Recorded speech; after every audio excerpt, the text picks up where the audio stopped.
Hey there, all you fantastic people. I hope your day has been absolutely wonderful. We're back with another thrilling episode of What If Naruto Was the Rogue Shinigami. Make sure to show some appreciation to the talented author behind this fanfiction. You'll find the link waiting for you down in the description. What if when Minato summoned the Shinigami to seal the Kyuubi into Naruto, he unlocked a power that was dormant within Naruto, after which he is then taken away from Konoha and is trained in the art of the Shinigami. If you're loving this mind-bending what if, don't hold back. Drop a comment and share your thoughts. And while you're at it, don't miss out on exploring the other captivating what ifs available on this channel. Alright, without further ado, let's kick off this video and dive into this exciting journey. Last time on Rogue Shinigami. Well, Naruto, it seems that you have a lot of training ahead of you, if you want to learn to use your Zanpakuto. Upon hearing this, Naruto gulped, as his mother could be quite brutally when it came to training. He became even more worried when both Tasai and Kisuke volunteered to help Naruto with his training. But regardless of what would happen in his training, he had already committed himself to the path of the Shinigami and wouldn't look back. 7 years Tokyo City. Currently running around the streets of Tokyo in the middle of the night, the spirit of a young woman was frantically searching for any place to hide from the things that were after her. As she ran through the streets, the woman turned into a dark alleyway.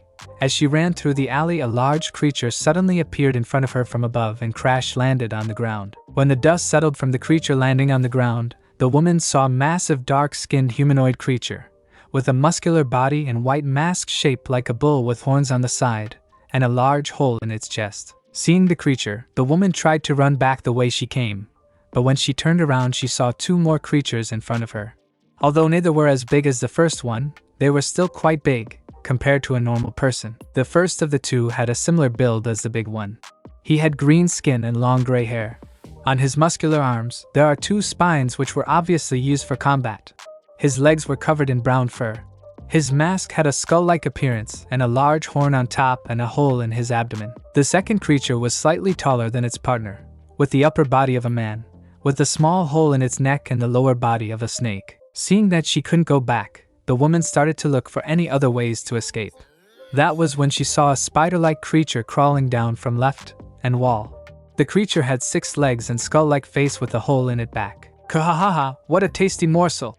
laughed the spider-like hollow. "Yes, she should do nicely," said the serpent-like hollow. "Please, just leave me alone. I didn't do anything," pleaded the woman, as she pressed her back into the right wall. "Don't worry, we won't hurt you much, kahahaha," said the hollow with the spikes on his arms, as he began to laugh. As the 4 creatures closed in on the woman, the largest of the 4 hollows suddenly let out a massive roar.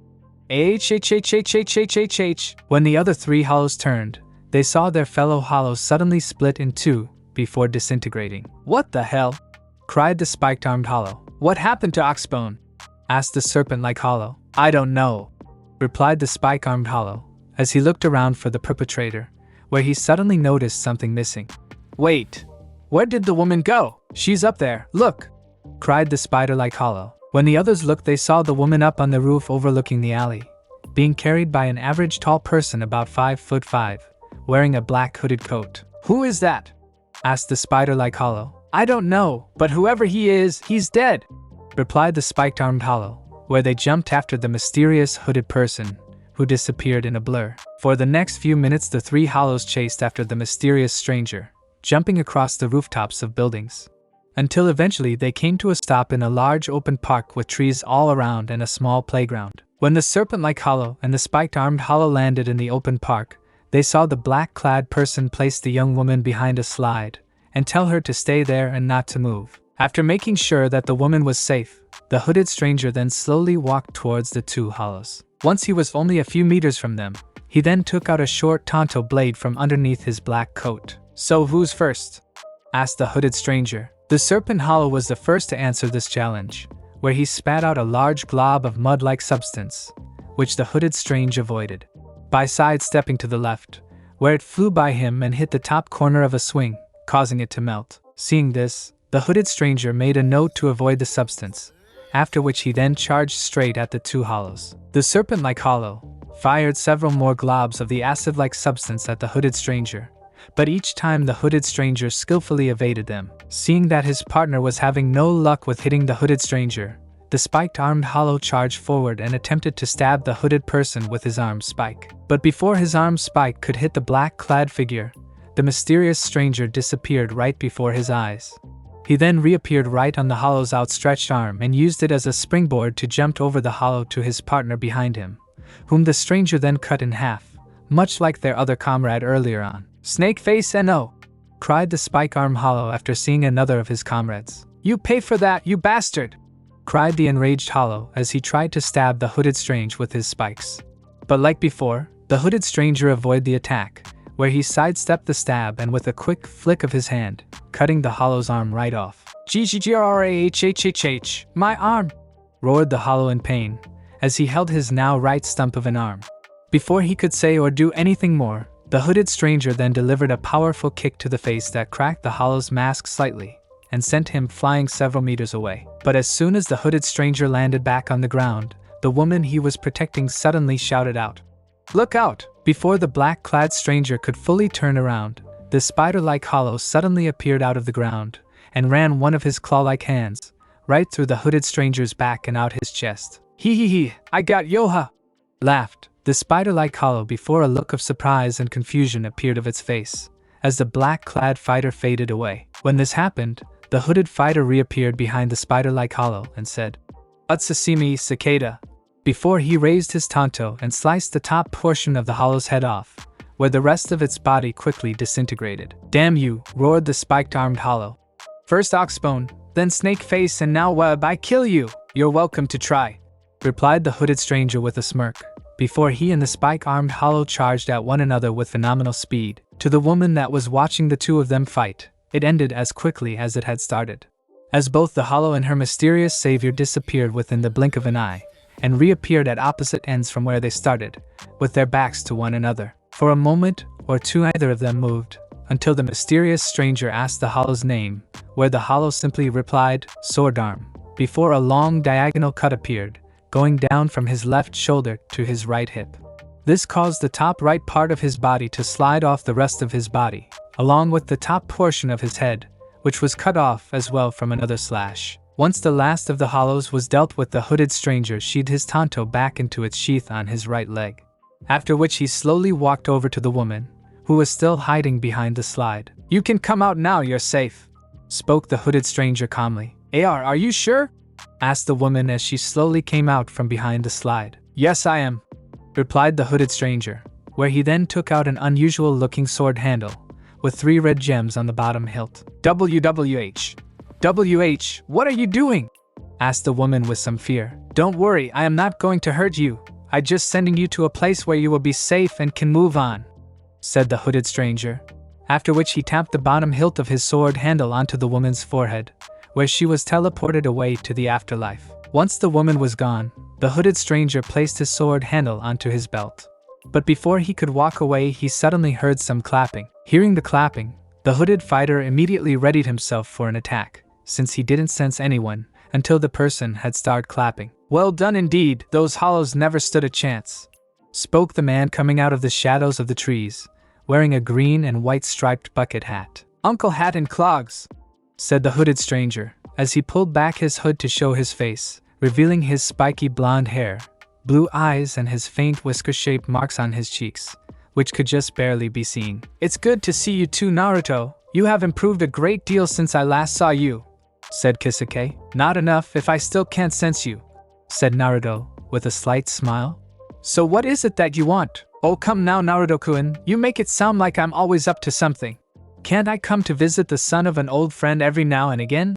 said Kisuke as he waved his fan in denial. "You're always up to something, Uncle Kisuke. Plus it hasn't long since Ka-chan left to visit you, so I know there's something up," Naruto answered. At this, Kisuke just smiled and spent the next hour or so explaining why he was here. So let me get this straight. You've helped this Ichigo guy gain the powers of a Shinigami and helped these 2 other people to use their special powers. After which you then sent them, along with Ka-chan and a Quincy, to storm the Soul Society to rescue this rookie person, who is going to be executed for transferring her Shinigami powers to Ichigo earlier on. "You got it, that pretty much the whole story," replied Kisuke, before he was knocked to the ground by a punch in the face by the young Shinigami. Ow, why did you punch me in the face?" whined Urahara as he held his face in pain. That's for not telling me all this sooner. Annoyed Naruto as he was peeved that he was kept in the dark about all this. Gomenesai Naruto-kun, but we were rather busy with training Kurosaki-kun and the others that we didn't have time to see Eiga, said Kisuke before he received another fist to the face from Naruto. My nose, cried the whimpering man as he held his nose in pain. Don't give me any of that crap. All you had to do was make a simple call, text or email. Hell, even a fucking letter or carrier pigeon would have done the job, stated the angry Naruto. I'm not stupid, Uncle Kisuke. This is all Ka-chan's doing. She doesn't want me on this mission, because she's afraid I go after Aizen or the others. At this, Kisuke just sighed and picked himself up. Yes, Naruto-kun, you're correct. I had originally wanted to bring you in from the start, but your mother told me not to, given your strong dislike of the Soul Society and Aizen for what happened to us. At this, Naruto just scoffed, as he never made it secret about dislike of the Soul Society or Aizen, since it was because of Aizen that his mother was forced to go into exile after he framed Kisuke and Tasai for his crimes.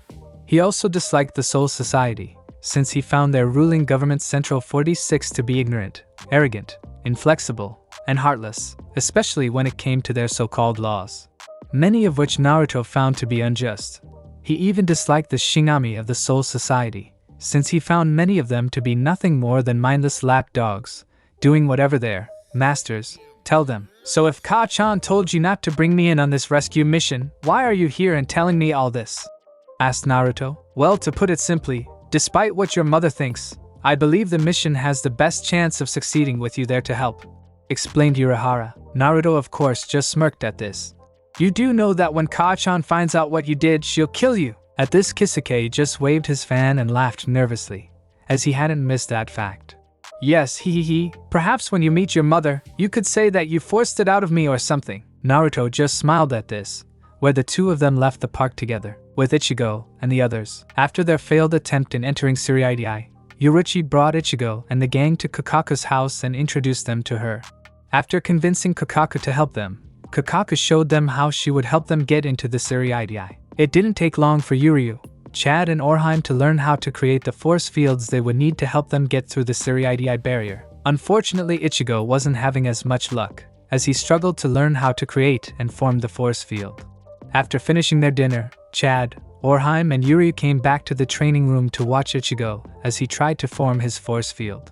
As they watched Ichigo continue with his training, they suddenly heard some screaming coming from outside the room. Believing they were under attack, Ichigo and the others readied themselves for battle. As soon as they did, a beaten-up Ganju flew through the door and right into Ichigo, who was sent flying into the wall right behind him, along with Ganju. When Yuryu and the others turned to the now broken door, they saw a dark hooded stranger standing in the doorway. Who the hell are you? Asked the Yuryu as he pointed his Quincy bow at the unknown figure, who had now walked into the room. Oh, Quincy, looks like I found the right place, commented the hooded stranger before he looked over at Ichigo, who was still seeing stars after Ganju collided with him. Sorry about that, didn't mean to hit you there. The hooded person apologized. I believe I asked you a question, now tell us who? Asked Yuryu with the utmost seriousness. Aren't we the impatient one? Commented the hooded stranger, before he pulled back his hood to reveal his blonde spiky hair and his face, revealing him to be Naruto. Relax there, Four Eyes, I'm not here to fight, in fact I'm here to help you. I find that hard to believe, given what you just did to Ganju there, answered Yuryu. Him? Asked Naruto as he looked over at the still dazed Ganju, who was on top of Ichigo. That's his own fault. When I arrived here and met him at the front door, he stopped me from going in. Even after I explained that I was a friend and that I was here to see someone, he refused to let me in.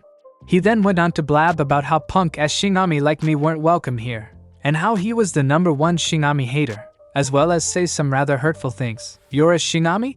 Asked Yuryu with a frown. I am, but I'm not with the Tsurayuki, so you don't have to worry, replied Naruto. Yuryu was of course not convinced by this, but before he could ask Naruto any more questions, Naruto disappeared and reappeared right in front of Chad and Orihime. Naturally, both Orihime and Chad were shocked by Naruto's sudden appearance in front of them, where they took a step back in surprise. Even Yuryu was surprised by Naruto's speed, where all he could think was, fast. Damn, you're a big one, commented Naruto as he looked up at Chad with a raised eyebrow, before he turned to Orihime, where his eyebrows rose even higher, when he stared at Orihime's curvy figure, but more specifically at her chest. As Naruto stared at Orihime's chest, the orange-haired girl started to feel uncomfortable at how Naruto was staring at her chest. But before Orihime could say anything, Naruto lifted up his finger and moved to poke the girl's chest. "What the hell do you think you're doing?"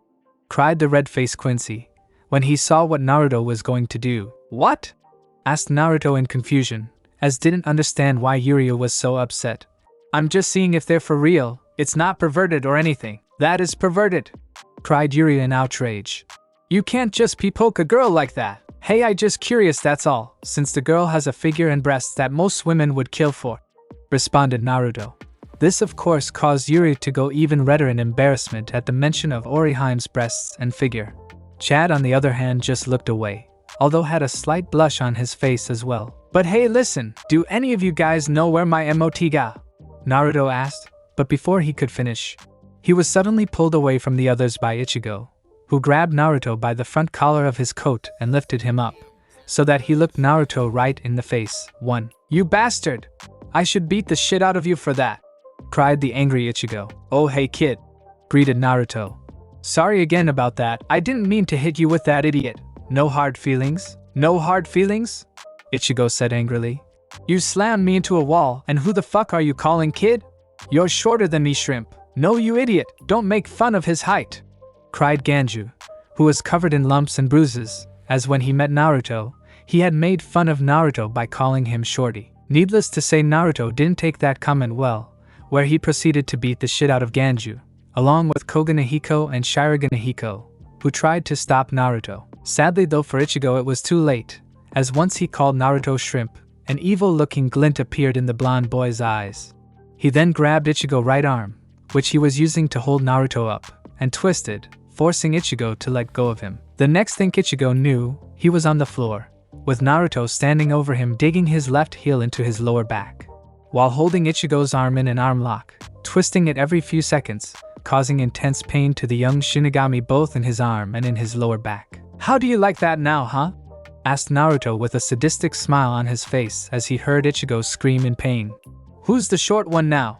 And as for calling you kid, you may think you're a big shot with your big ass sword there, but you're nothing more than a greenhorn to me, since I've trained for years in my power, and as far as I'm concerned you nothing more than a brat." This of course continued for the next few minutes, where Naruto continued to torture Ichigo until Yoruichi and Kakaku arrived. "What the fuck is going on in here?"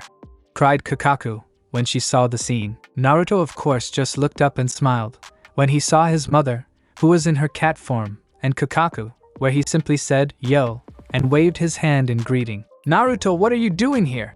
asked Yoruichi in surprise. "I came to help, as do you really think I would let you invade the Suriidai without me and have all the fun?" replied Naruto with a grin. "I would hardly call invading Suriidai fun," spoke Uryu, as he pushed his glasses back up. "Maybe not you, but I sure as hell think it would be," answered Naruto with a grin. "How did you know about this? Did Kisuke tell you?" asked Yoruichi. "Yep," replied Naruto as he twisted Ichigo's arm again, causing Ichigo to cry out in pain. "Uncle Hat and Clogs told me, since he thought the mission would have a better chance of succeeding if I helped as well." Yoruichi was of course not surprised by this, as she had already guessed that Kisuke was the one who told Naruto, since he was the only one who could have brought Naruto here. After she realized this, the former captain of Squad 2 made a mental note to kill her childhood friend, with Kisuke currently writing some notes on his newest experiment. The former captain of Squad 12 suddenly sneezed and then moaned, as his notes were now covered in snot. "Something wrong, boss?" asked Tensai, when heard Urahara sneeze. "I don't think so, I just sneezed. Perhaps a beautiful maiden is talking about me," said Kisuke with a cheesy smile, believing his own lie. "Like that'll ever happen," thought Tensai. "Well, don't worry, boss, I have some excellent medicine that will clear that cold up in no time." Kisuke of course tried to stop Tensai, saying that it wasn't a cold, it was just a sneeze. But his attempts fell on deaf ears, where Kisuke would be spending the next couple of hours in the bathroom, with Naruto and the others. "And may I ask what you are doing with Ichigo?" asked Yoruichi, already guessing what happened. "I'm just showing Strawberry here the difference between him and me," replied Naruto, as he dug his heel once more into Ichigo's back, causing the orange-haired boy to scream in pain. "He made fun of your height, didn't he?" asked Yoruichi with a sweat drop on the side of her head, where Uryu and the others nodded their heads, telling her that Ichigo done so. Yorichi, who the fuck is this kid? Kakaku asked. I believe you remember the topic of our earlier conversation? Replied Yorichi, where Kakaku's eyes widened briefly when she remembered it. So that him, huh? Asked Kakaku, where Yorichi just nodded. Naruto, please let Ichigo go, as we don't have the time for this sort of thing, said Yorichi. Naruto of course did what his mother asked and let Ichigo go and allowed him to get back where the two of them glared at one another. Excuse me Yorichi-san, but who exactly is this person? Asked Yuryu. This is Naruto. He is an ally and like you Ichigo, he is Shinigami as well as a shinobi, replied Yorichi, as she kept the part about Naruto being her son a secret. A shinobi? Repeated Chad, as he wasn't sure how to respond to that. Wait, you mean, like all those cool black suit wearing guys in the movies, who live in shadows and attack people? Answered Orihime with excitement, as she knew a lot about shinobi from all the martial arts films that she watched with Tatsuki. Not exactly, you see Naruto here comes from another world which is parallel to yours. In this world, the shinobi are very different and much more powerful than those you would see in movies. For you see the shinobi of Naruto's world use a unique power called chakra, which grants them powers and abilities that rival those of a Shinigami, answered Yorichi. Naturally, after hearing this, Ichigo and the others were surprised, but they quickly recovered where Yuri decided to ask a question. If this is true, then why have we never seen or heard of these shinobis before? As I said, Naruto's world is separate from us and is unaware of the Soul Society existence. The only reason Naruto is here is because he has the powers of a Shinigami, explained Yorichi. Okay, fine, I get that. But if that's the case, why the hell didn't you mention him sooner? And why did you want him to stay out of this mission? Ichigo asked. I am afraid I can't answer that question right now, Ichigo. But I can assure you there was a good reason why I wanted Naruto to remain hidden, replied Yorichi, after which she then gave her son a glance, who just nodded, stating he understood why she kept him in the dark about their mission to save Rukia. Annoyed slightly by not getting any answers, Ichigo turned to Naruto. So are you strong? Strong enough, replied Naruto. Well then how about you and I go at it here and now and see how strong you really are, said Ichigo with an evil-looking grin as he pulled his sword out, as he was eager to deal some payback on Naruto. Your funeral, retorted Naruto with his own grin. At Kurosaki-kun, I don't think you should fight here, spoke Orihime worriedly. Don't worry Orihime, this won't take long, replied Ichigo as he readied himself. That it won't, said Naruto as he took out his Tanto sword from the sheath on his right leg. The two of them are too much alike, commented Yuri with annoyance, where Chad just nodded in agreement. That enough. Both of you. There will be no fighting here, spoke Yorichi seriously, as this wasn't the time or the place for this sort of thing. Ichigo, listen to me, if you want to save Rukia, we'll need Naruto's help, and I can assure you Naruto is quite powerful and is someone you want as an ally.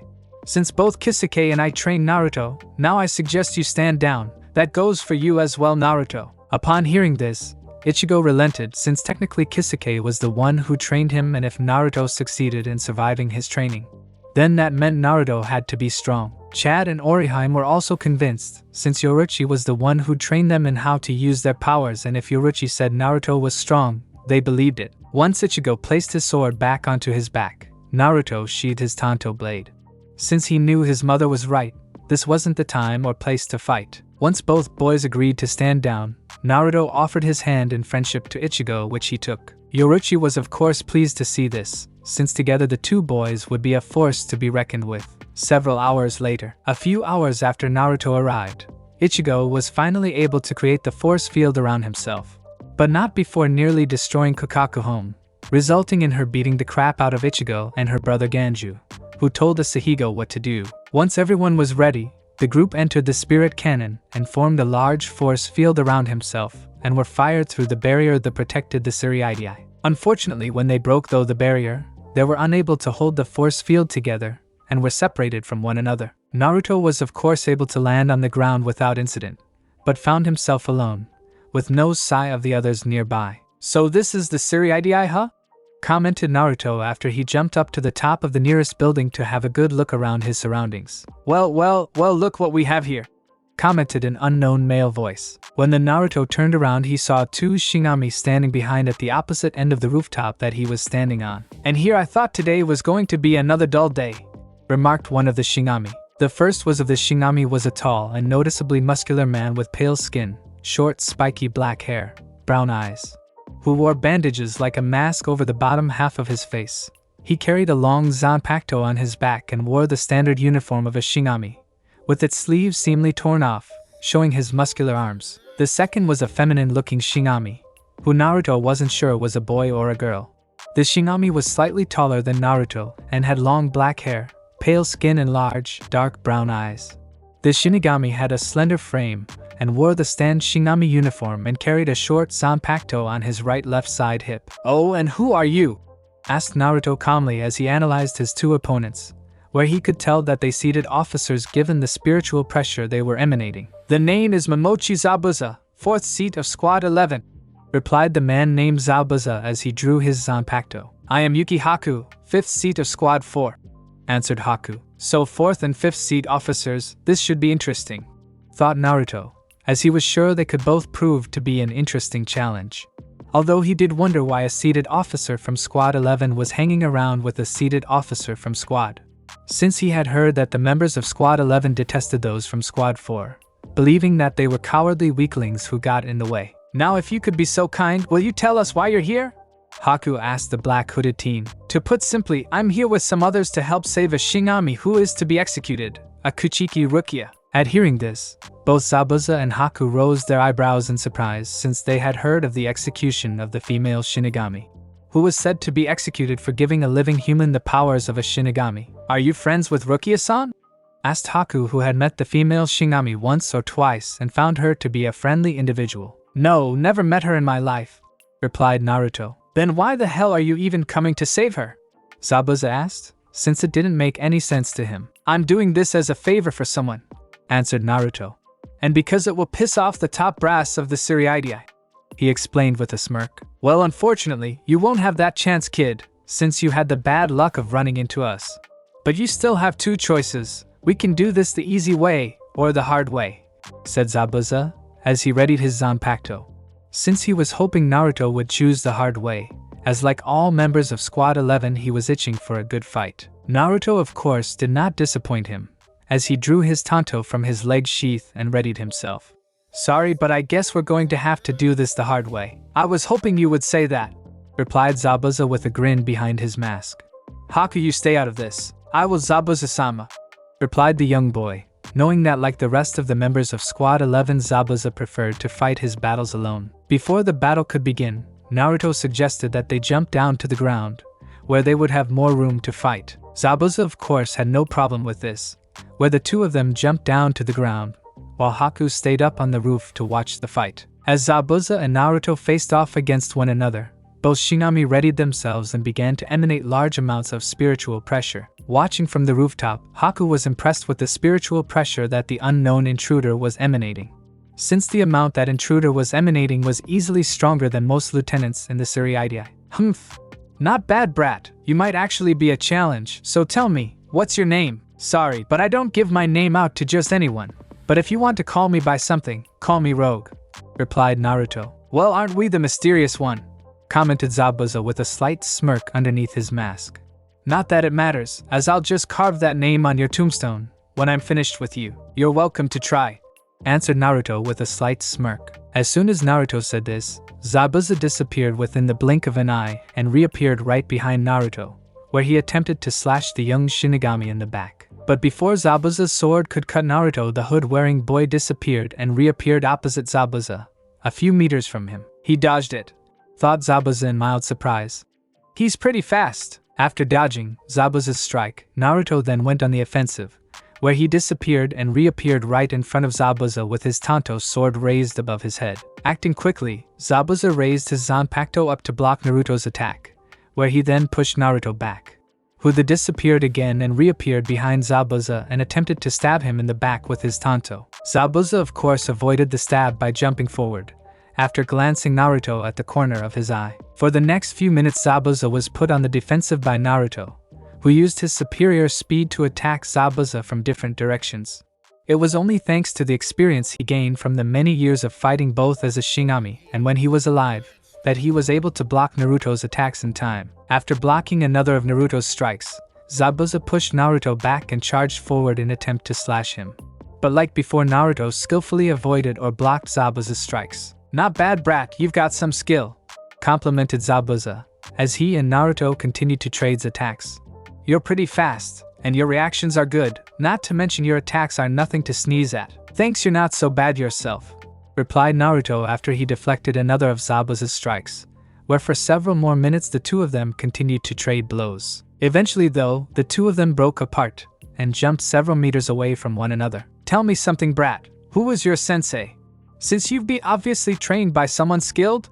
Asked Zabuza. Actually, I had 3 senseis and one of them was my mother, answered Naruto. Oh, and who was your mother? Asked Zabuza with some curiosity. Sorry, but like my name, there's Izana need to know, and you don't need to know, replied the hooded boy. After hearing Naruto's response, Zabuza frowned slightly, but quickly let it go, since it didn't matter to him much. Fine, keep your secrets, but I suggest you prepare yourself, since we're going to the next level, where the 4th seated officer cried out. Slice, Shoki, Demon Slayer! Upon which Zabuza's sword changed shape and turned into an oversized knife with a single-edged, too. The sword itself reminded Zabuza of his old sword Kubikuribocho, decapitating carving knife, which he wielded back when he was alive in the shinobi world. Before he was killed at Nami no Kuni, Wave Country, during his battle with Hatake Kakashi and his team. That's a pretty big sword you have there, although you do know what they say about guys with big swords, stated Naruto with a smile as he held up his left hand wiggled his pinky finger. Growling at Naruto's remark, Zabuza rose his Zanpakuto then swung it in a downward angle, while crying out, Anakiri, Demon Slash! As soon as Zabuza swung his blade, a massive red wave of spiritual energy erupted from Zabuza's sword and flew towards Naruto at incredible speed. Acting quickly, Naruto used his Shuinpa, Flash Steps, to avoid the powerful attack and appeared on one of the walls that framed the street. After avoiding the attack, Naruto observed the damage done by Zabuza's attack, where he let out a low whistle. From where Zabuza stood, there was now a long 12-inch deep cut, which ran down the middle of the street, all the way down to the other end, indicating that Zabuza's attack had ran all the way down the street. But what impressed Naruto was that the technique continued on and it cut right through a small storage building, which was at the end of the street, and split it in two. Fifth, so what do you think of that, you smart-mouthed brat? Asked Zabuza as he looked up at Naruto. Not bad at all, responded Naruto. I'm guessing by your attack that your Zanpakuto is a melee type, where you condense large amounts of spiritual pressure and channel it to the tip of your sword. This allows you to magnify your slash attacks immensely, causing large-scale damage and destruction to your target and anything else. Naturally, Zabuza was both surprised and impressed with how quickly Naruto was able to understand how Zabuza's Zanpakuto worked. Well, aren't we the smart one? But still it'll do you no good, replied Zabuza, before he disappeared and reappeared above Naruto, and shouted out, Anakiri! Where he unleashed another powerful slash attack. Naruto of course quickly evaded the attack again, using Shuinpa, where the only damage done was to the wall he had been standing on. He then reappeared behind Zabuza and delivered a powerful kick to his back, causing the man to fall to the ground. Luckily though, Zabuza was able to recover himself before he hit the ground, where he landed on his feet. But as soon as he landed on the ground, Naruto appeared once again in front of the man and attempted to slash at him with his tanto. Zabuza of course quickly lifted his giant sword up to defend himself, where he was just able to block Naruto's attack in time. But as soon as he had blocked Naruto's slash, the dark hooded boy delivered a powerful kick to Zabuza's chest, causing him to skid backwards several meters away. The kick of course took the wind out of Zabuza for a moment, but it didn't take him long to recover, where as soon as he did, he found himself having to raise his Zanpakuto up again to defend himself, when Naruto appeared in front of him again, in an attempt to slash him. Zabuza naturally blocked the slash and pushed Naruto away, where he tried to hit Naruto with his Anakiri. But like before, Naruto avoided the attack. Missed again, no brow. You should try a new thing they call aiming. It actually helps, mocked Naruto. You damn cheeky brat, I cut you in two, cried Zabuza angrily, as he sent another large wave of energy at Naruto. Avoiding Zabuza's attack again, Naruto reappeared up in the air above Zabuza. Sloppy, very sloppy. Yesh, they'll make anyone a seated officer these days. Growling again at Naruto remarks, Zabuza swung his blade several times, creating a dozen or so flying energy blades, which Naruto avoided yet again, using his Shuinpa to yet again avoid Zabuza's attack. Stop moving around, pant, and hold still, you damn pest, cried Zabuza angrily, as he started to pant a little, since using his Onigiri so much was starting to wear him down. TSK, now why would I do a silly thing like that? Commented Naruto, as he leaned against a ruined building a few meters behind Zabuza. Since if I did that, you never get any better. Urahara, cried Zabuza angrily as he spun around and swung his sword again and sent a large wave of energy at Naruto, who disappeared before the attack could hit. Panting heavily, Zabuza looked around for Naruto, and as he did, he suddenly realized Naruto's plan. He was purposely aggravating him, Zabuza, so that he would waste all his energy on trying to hit the young teen. Since the hooded boy knew that Zabuza's attacks took a lot of energy to use, and the more Zabuza used them, weaker he becomes. Heh! Nice try, brat. I see what you're up to. You're trying to rile me up so I would wear myself out and make it easier for you to take me out.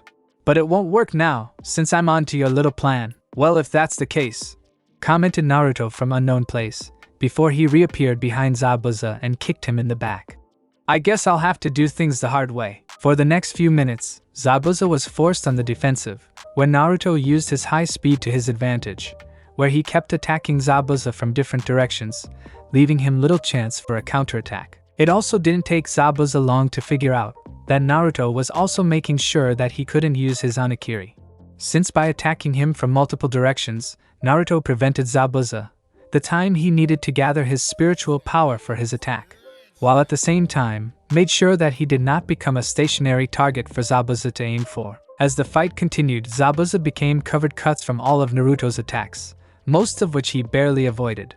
His Shinigami uniform was in an even worse state, where it was in tatters and top portion of it was on the verge of falling apart. Knowing he needed to finish this fight quickly, Zabuza came up with a plan, where after he blocked another of Naruto's attack with his giant sword. The former Mist Swordsman angled his blade so that his sword would reflect the light of the sun right into the eyes of Naruto, temporarily blinding the young man. Zabuza then kicked the blinded Naruto several meters away and then channeled a massive amount of his spiritual power into his Zanpakuto, where he intended to finish this fight with one last attack. Once he gathered enough power, Zabuza roared out, "Onigiri!" and swung his sword down, where a massive wave of red energy erupted from the giant sword. As the massive attack flew towards Naruto, destroying everything that stood in its way, the hooded boy finally regained his sight and didn't look the least bit worried when he saw the attack coming at him. In fact, he stood his ground and didn't even try to avoid the attack. Just when the attack was about to hit him, Naruto simply said, "Bakudo 81. Denku, way of binding number 81, severing void." As soon as Naruto said this, a large translucent rectangular wall appeared in front of Naruto and blocked Zabuza's attack. Zabuza himself was blasted a bit away when his attack hit the translucent wall, but remarkably the wall stood strong, while everything else in front of it was destroyed by the blast. From the rooftop above, Haku watched in disbelief as Naruto created the translucent wall and blocked Zabuza's attack. "Impossible, that's a level 81 Kido spell," thought a shocked Haku, as he remembered seeing his division captain Unohana using that spell once before, to block a hollow attack. How could he skip the incantation for Denku and still stop Zabuza-sama's attack?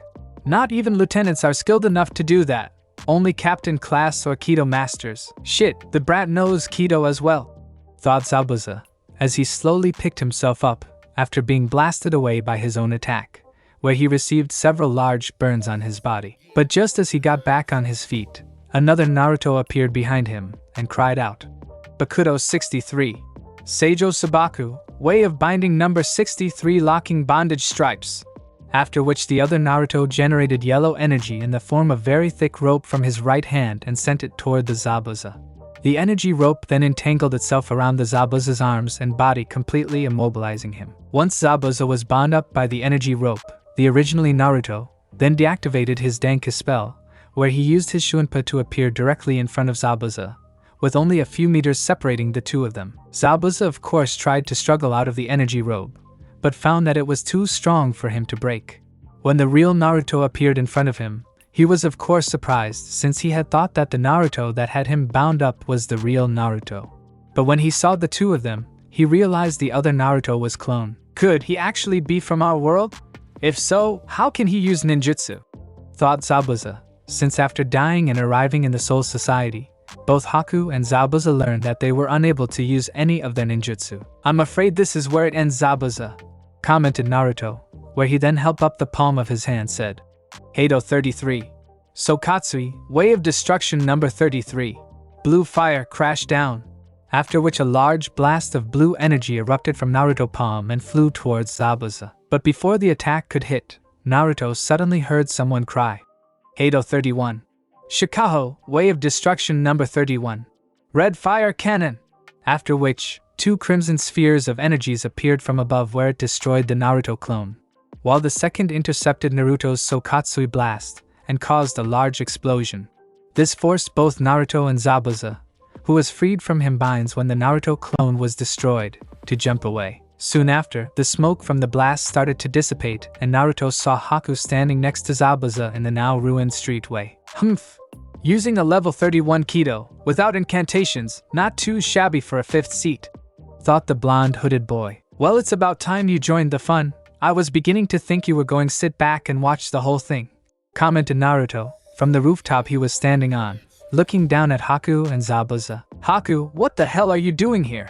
I told you I handle this myself, said Zabuza angrily. Forgive me, Zabuza-sama, but I could no longer sit back and watch, as this person is no ordinary individually, replied Haku. At this, Zabuza only scoffed and muttered, I could still have taken him, though secretly he did agree with Haku, since he knew that his opponent was much stronger than he appeared, and given how Naruto had tricked him earlier to use a lot of his energy, he was not in great shape. Hence, to beat him, Zabuza knew he needed Haku's help. He only hoped that his captain and his division wouldn't hear about this, since members of Squad 11 fought their battles alone. It doesn't matter to me whether I fight one of you, or the 2 of you, since it's going to end the same either way, commented Naruto. Well, aren't we the arrogant one? Commented Zabuza, as he stared at Naruto, as he was eager to finish their fight. I prefer the term confident no brow, replied the hooded boy. If I may, before we engage in battle, there are several questions I would like to ask you, Rogue-san, spoke Haku. Well, it would depend on the questions, answered Naruto. How is it that you're able to do Kage Bunshin no Jutsu, shadow clone technique? Asked the former Hayatan user. Oh, so you know the Kage Bunshin no Jutsu, which means you're from the shinobi world as well. Yes, both Zabuza-sama and I are from the same world, which you're clearly from. Now can you tell us how you're able to do ninjutsu? Asked Haku. Well, like you said, I'm from the shinobi world, but unlike either of you, I did not die since I'm still alive, answered Naruto. Then how is it that you've the powers of a Shinigami?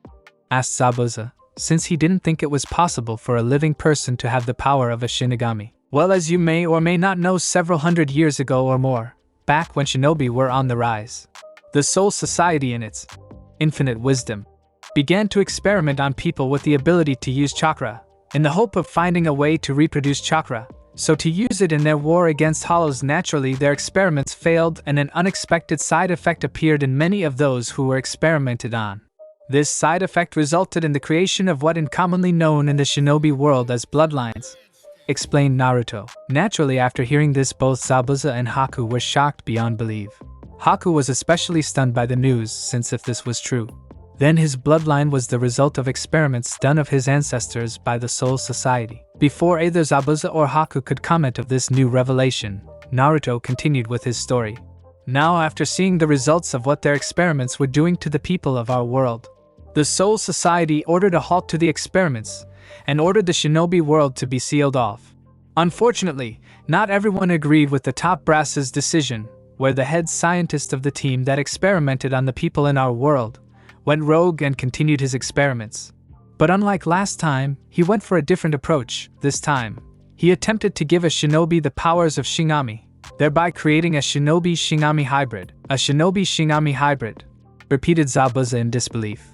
I didn't think such a thing was possible, so that means you are the result of that scientist experiments, stated Haku. Give or take a couple of dozen generations. If that's the case, then this should get very interesting, commented Zabuza as he readied himself. At this, Haku just nodded, where he then drew his Zanpakuto out and said, Dance, Hayachu Icicle. After which his Zanpakuto began to glow, and 2 pearl white curved katanas appeared in his hand. 3. Wow! Whistled the clearly impressed Naruto. Now that's interesting, you're a dual blade type user. Naruto of course knew dual blade type Zanpakutos were extremely rare, which said a lot about the uniqueness of a person who had one. According to Naruto's information about the Tsurugi, there were only 3 Shinigami with dual blade type Zanpakutos. But after seeing Haku, it was obvious that his information was either incorrect or simply out of date. Before we get started, can you tell me when you both became Shinigami?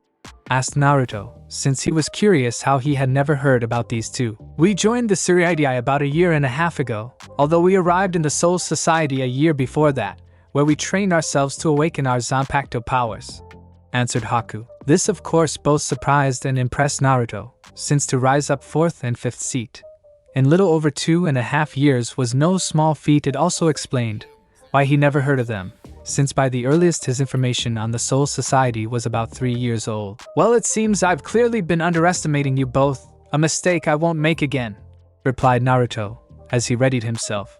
After which both Haku and Zabuza used Shuinpa and disappeared right before Naruto's eyes. Zabuza of course quickly appeared right above Naruto's head and attempted a powerful downward slash on Naruto, who easily avoided the slash, using his own Shuinpa, where Zabuza's sword just cut through the wall Naruto has been just standing on. Too slow, no brow, said Naruto, as he reappeared in midair away from Zabuza.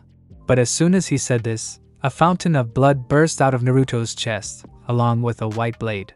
When Naruto looked back, he saw Haku standing behind him, with a sorrowful look on his face. Please forgive me for the pain I've caused you. But as soon as Haku said this, Naruto faded away, where the next thing Haku knew, he heard Naruto's voice from behind him. Not bad, but still, there's not chance in a million years that I would fall for a Shuinpa that sluggish and that predictable, said Naruto before he delivered a powerful kick in Haku's back, sending him flying to the ground. Luckily though, Haku recovered from the kick, right before he hit the ground and landed on his feet, where he then disappeared and reappeared right next to Zabuza. Once Haku reappeared next to him, Zabuza stared up at Naruto with a slight frown. Even though he and Haku weren't master in Shuinpa, either of them were amateurs in using it. Haku himself was skilled enough that he could keep up with a lieutenant, hence it made the former Miss Swordsman wonder how fast their opponent really was. Since he remembered seeing a member of the Tsurugi stealth unit using a technique like that, which was similar to a Kawarimi no Jutsu, body replacement technique, used in the shinobi world. At the same time, Naruto stared back at Haku and Zabuza, where he decided to up the ante a bit, where then placed his tanto in his mouth and then formed a hand seal for one of his favorite jutsus, the Kage Bunshin no Jutsu. Naruto had learned the technique with the help of his mother, who had borrowed a scroll with details on how it was done. After making a clone of himself, Naruto and his clone disappeared and reappeared right in front of Haku and Zabuza, where he engaged Haku and his clone attacked Zabuza. Thanks for listening. I do hope you enjoyed it. If you want the next part of this video, like, subscribe and comment down below and turn on the bell notification. And also check out other videos that I have created and enjoy. See you in the next video. Peace.